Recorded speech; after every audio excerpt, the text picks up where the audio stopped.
So students, from to continue our yesterday's class, today we will make the T-shape account for furniture. These are the transactions of furniture, and today we are going to prepare the account for furniture. Okay, so let's make the T-shape account, that is furniture account. Okay, so we will make two columns for the amount.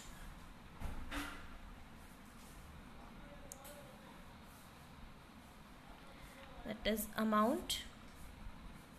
Here we should write particulars.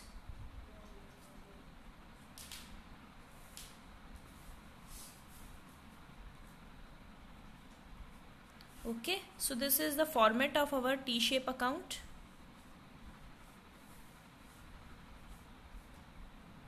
And if there is any increase in the furniture, we will write on this side, debit side. And if there is any decrease or reduction in furniture, that we will write on the credit side. Okay, because what is the nature of furniture? It is an asset. So if assets are increasing, that should be debited, and if assets are decreasing, that should be credited. Okay, so first point is furniture purchased for rupees 20,000. It means we are going to purchase the furniture of rupees 20,000.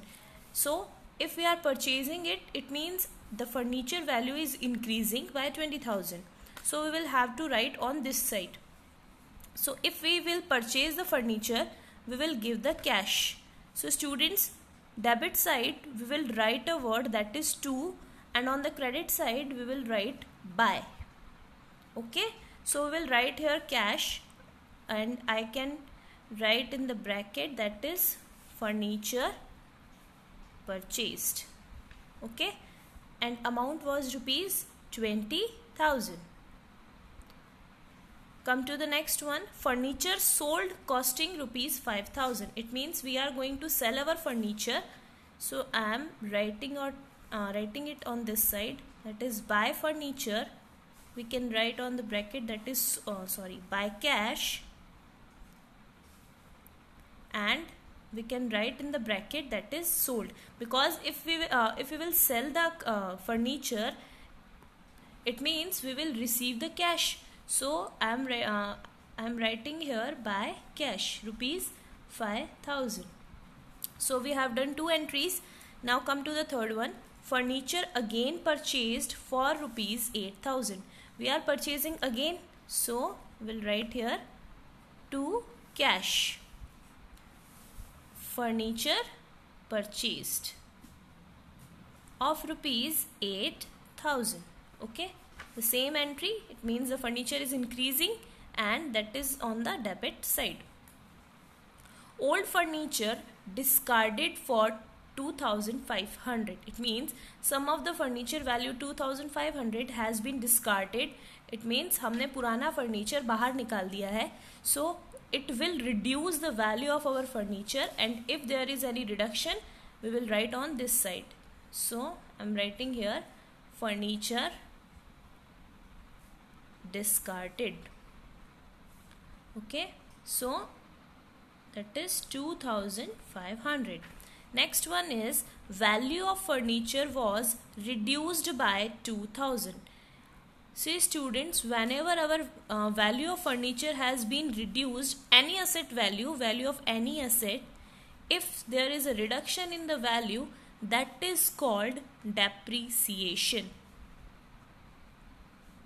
Okay, because we use furniture, and because of the consumption of the furniture, the value of furniture will be reduced, and the reduced value is called depreciation. Okay, so I am writing here by depreciation rupees 2,000. So students, we have recorded all the 5 transactions in our furniture account, and now there is a rule of account that both the sides remain equal. Okay, it means the total of both the sides should be equal. So we will do the total here. Total, that is 28,000, and here the total is 4,500, that is 9,500. It means we have the balance of 28,000 as the debit balance and 9,500 as the credit balance. It means we have the excess of debit balance that we will write here by balance CD. Okay, so we'll write the balance here.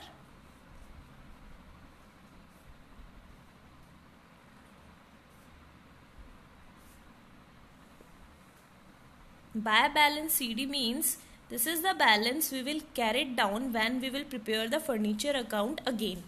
Okay, so the balance is 18,500. So students, this is, we can say, balancing figure, or this is, we can say, debit balance of our furniture account. Why it is a debit balance? Because it is the excess of debit over credit. It has been written on the credit side, but it is called as the debit balance. Okay. So students, now we are taking the another example in which the question is saying is that put the following on the proper side of. It means we have some transaction. These transactions we will have to record on the debtors account, creditors account and cash account. Okay. So 3 accounts we need to maintain and transfer these transactions to these related accounts. Okay. So let's start it. First is sold goods for cash 25,000. It means we are selling our goods, so it will show a increase in our cash because we are selling the goods and we are receiving the cash from it, so it will show the increase in our cash account. Next one is sold goods on credit to X. So here instead of cash, it is a increment in our debtors. Okay, it means our debtor will be increased by 40,000 because if we are selling the goods and the X is not paying cash to us, so X will become our debtor of rupees 40,000. Next one is received cash from X. This entry will leave two effect. One is addition in cash and another is reduction in debtor, because we are asking 40,000 rupees from X and X is our debtor, and if he is paying 28,000 out of 40,000, so we will need to reduce our debtors by 28,000. Okay, so third one, next one is purchase goods from Y on credit rupees 22,000. Now we are purchasing the goods, so on credit, so it will increase our creditors by 22,000. Next one is purchase goods for cash from Y. Here we are purchasing goods from Y, but we are paying cash, so it will just reduce our cash. It will just reduce our cash because here Y is not our creditor because we are paying the cash. So the transaction effect is that we will reduce the cash by rupees 8,000. Next one is paid to Y. Y is our creditor who is asking to us rupees 22,000, and out of 22,000 we are paying him rupees 15,000. So this will also lead to impact that it will reduce our cash and it will also reduce our creditors, our liability. Okay.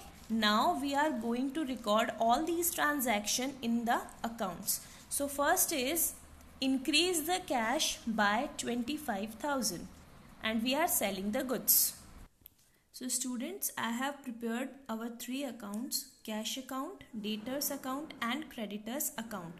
So first is there is an increase in our cash, so it will write on the debit side and we will write here by sales and it was amounting rupees 25,000. So I am writing here 25,000. So first transaction is completed. Now come to the second one, that is sold goods on credit to X and it will increase our debtors by 40,000. So it will increase our debtors and we will write here to sales and that was amounting rupees 40,000. Okay. Now come to the third one. Received cash from X rupees 28,000. So it will increase our cash and decrease our debtors. So if it will increase, then I am writing here to debtors 28,000 and it will decrease our debtors by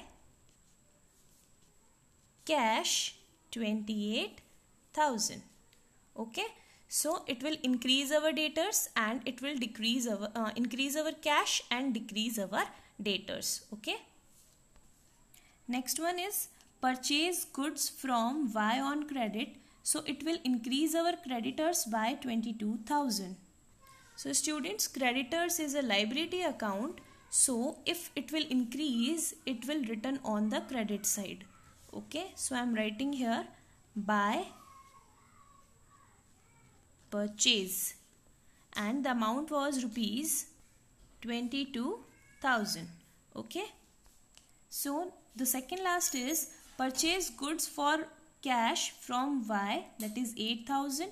So it will decrease our cash because we are purchasing goods for cash. So if the cash is decreasing, we will write here by purchase rupees 8,000. Okay.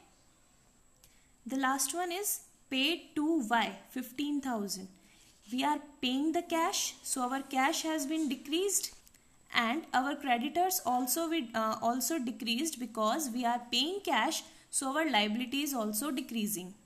So here it will by creditors rupees 15,000 and here on the creditors we will write to cash rupees 15,000 because it is a liability account and if this account has been decreased, it will be written on the debit side as per the rules which we have studied. Okay. Now we have recorded all the transactions. Now there is a need to balance all these accounts. So we will do the total first. So here the total is 53,000. And here the total is 23,000. It means cash account shows us the debit balance over our credit balance. So I am writing here by balance CD, that is 30,000. Now both the sides are equal, that is 53,000 and 53,000. Okay. Now come to the debtors account. This will leave also debit balance, that is 40,000 and here it is only 28,000. So it will also leave the debit balance. So I am writing here by balance CD, that is 12,000. So the total will become 40,000 now and here the also the total will become 40,000. So this is our debtors account. Now we will balance our creditors account and here we can see that it is a credit balance. It means our creditors account shows a credit balance over debit balance and that is, so I am writing here to balance CD and that is 7,000. Now the total will become 22,000 both the sides. Okay. So these are our three accounts. So today I told you about the recording of transaction in separate accounts and balance do the balances of these accounts. Okay. See students, if asset side leaves the debit balance, it means it shows a positive balance. Debtors is also asset, and if it will leave the debit balance, it will also declared as positive balance. Creditors is a liability account, and if it will show the credit balance, then it will declared as positive balance. Okay. So students, this was our today's session. I hope you are learning from these sessions.